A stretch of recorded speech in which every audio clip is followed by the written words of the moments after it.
Hi friends, ഇന്ന് നമുക്ക് mango vanilla pudding തയ്യാറാക്കിയെടുക്കാം.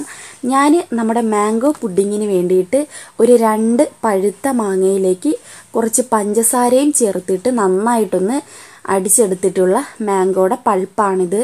ഇത് നമുക്ക് ഒരു ബൗളിലോട്ട് മാറ്റി വയ്ക്കാം. നമ്മൾ പഞ്ചസാര ചേർക്കുന്നത് ഇത് പുഡിംഗ് സെറ്റാകുന്ന സമയത്ത് ഒന്നുകൂടി മധുരം കുറയും, അതുകൊണ്ടാണ് കുറച്ചുകൂടി പഞ്ചസാര ചേർത്തത്. ഇനി നമുക്ക് നമ്മുടെ ചൈന ഗ്രാസ് കുറച്ച് വെള്ളത്തിൽ സോക്ക് ചെയ്യാൻ വയ്ക്കാം. ഞാൻ ഇവിടെ 1 മിനിറ്റ് എടുത്തുള്ള, ഒരുപാട് ടൈമൊന്നും സോക്ക് ചെയ്യാൻ വേണ്ട. ഇനി നല്ലോണം ഇത് സോഫ്റ്റ് ആയെന്ന് കണ്ടാൽ നമുക്ക് തീ ഓൺ ചെയ്തിട്ട് ഇത് നന്നായിട്ട് ഒന്ന് മെൽറ്റാക്കി എടുക്കണം. അപ്പോൾ ഒരു സ്പൂൺ ഉപയോഗിച്ച് നല്ലപോലെ ഒന്ന് ഇളക്കി കൊടുക്കുക.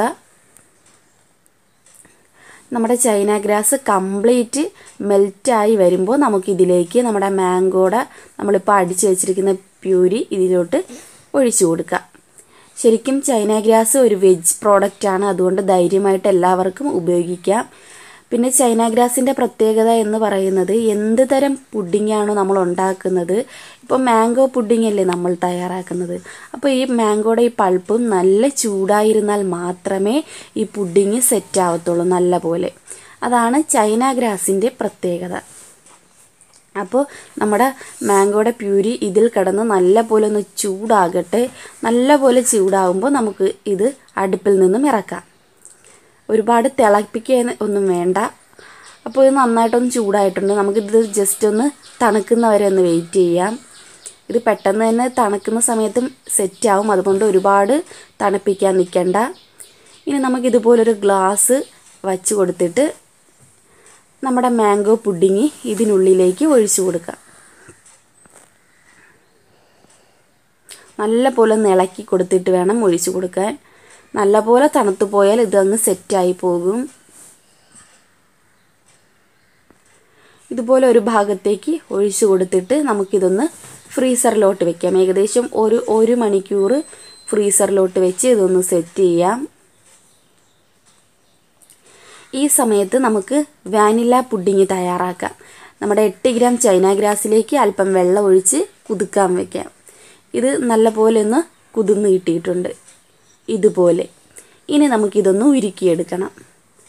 നല്ലപോലെ ഒരു സ്പൂൺ ഉപയോഗിച്ച് ഇളക്കി കൊടുത്തുകൊണ്ടിരിക്കുക. ഇത് കംപ്ലീറ്റ് ആയിട്ട് മെൽറ്റ് ആവട്ടെ.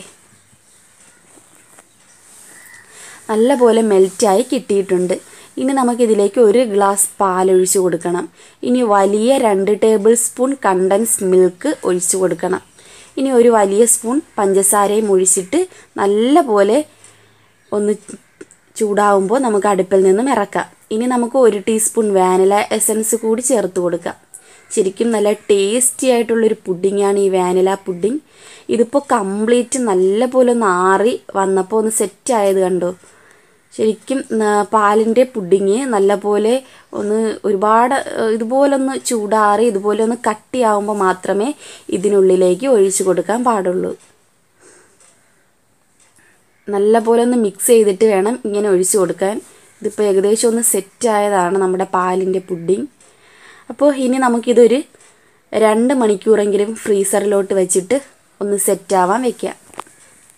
അപ്പോൾ നമ്മുടെ പുഡിങ് ഇവിടെ റെഡിയായി. ഇഷ്ടമായെങ്കിൽ ലൈക്ക് ചെയ്യാൻ മറക്കരുത്.